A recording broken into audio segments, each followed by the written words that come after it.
Você já ouviu falar que Deus mandou Moisés levantar uma cobra de bronze no deserto e que quem olhasse para ela era curado? Mas essa é uma das passagens mais curiosas e profundas da Bíblia. Ela fala sobre fé, obediência, arrependimento e até aponta profeticamente para Jesus. Hoje, vamos juntos mergulhar nessa história surpreendente. Tudo começou quando o povo de Israel estava no deserto. Eles tinham saído do Egito, onde foram escravizados por séculos, e agora caminhavam rumo à Terra Prometida. Deus já tinha feito milagres gigantescos por eles. Abriu o mar, enviou maná do céu, água da rocha, colunas de fogo e nuvem, mas mesmo assim o povo não parava de reclamar. Eles estavam cansados da caminhada, do deserto, do calor, da comida que não mudava, e começaram a murmurar contra Deus e contra Moisés. Diziam coisas como: por que o Senhor nos tirou do Egito para morrer aqui no deserto? E não temos nem pão nem água. E olha, estamos enojados desse pão miserável. E se referindo ao maná, que era o alimento milagroso que Deus dava diariamente. Essa ingratidão e rebeldia despertaram a ira de Deus. Então, ele permitiu que serpentes venenosas invadissem o acampamento. De repente, essas cobras estavam por toda parte, picando as pessoas. Muitos começaram a morrer.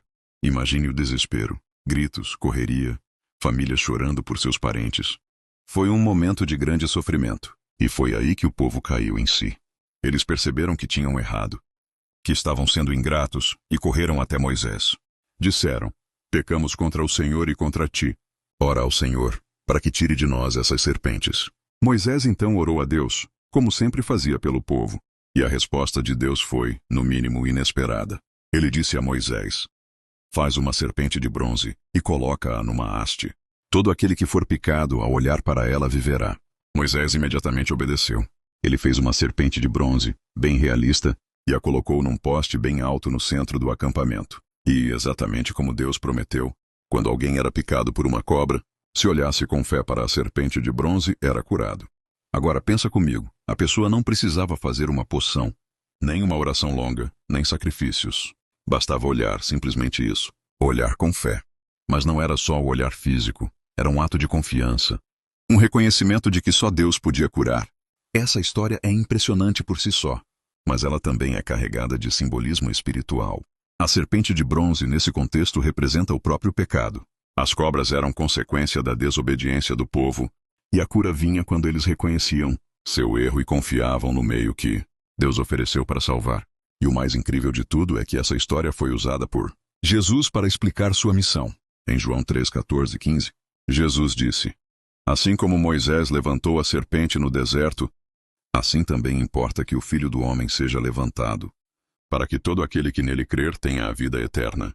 Ou seja, Jesus estava dizendo que ele seria erguido, não numa haste, mas numa cruz, para que todo aquele que olhasse para ele com fé fosse salvo. Olha que conexão poderosa.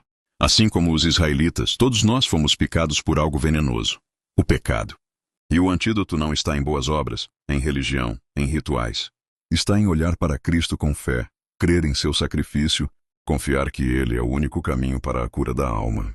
Outro detalhe profundo. A serpente de bronze não curava por si só.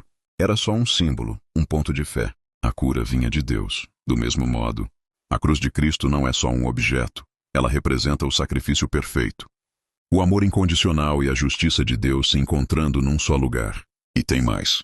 Anos depois, o povo de Israel começou a adorar a serpente de bronze como se fosse um ídolo. Eles deram até nome para ela, Neustã. Por isso, séculos depois, o rei Ezequias destruiu a serpente, porque o povo havia se esquecido do seu verdadeiro significado. Isso mostra que até coisas boas podem virar idolatria quando tiramos os olhos de Deus. A lição final dessa história é clara. Em tempos de dor, arrependimento, confusão ou pecado, o caminho para a cura não é se esconder ou tentar resolver sozinho. É reconhecer o erro, olhar para o alto e confiar. Se no passado a cura vinha ao olhar para uma serpente de bronze, hoje ela vem ao olhar para a cruz de Cristo. Ele foi levantado para que todo aquele que nele crer não morra, mas tenha vida eterna. Então, da próxima vez que te perguntarem se a Bíblia ainda fala com os dias de hoje, conta essa história. Ela prova que Deus continua usando coisas simples para nos ensinar verdades eternas. Cura, fé, arrependimento, salvação. Tudo isso começa com um olhar de fé.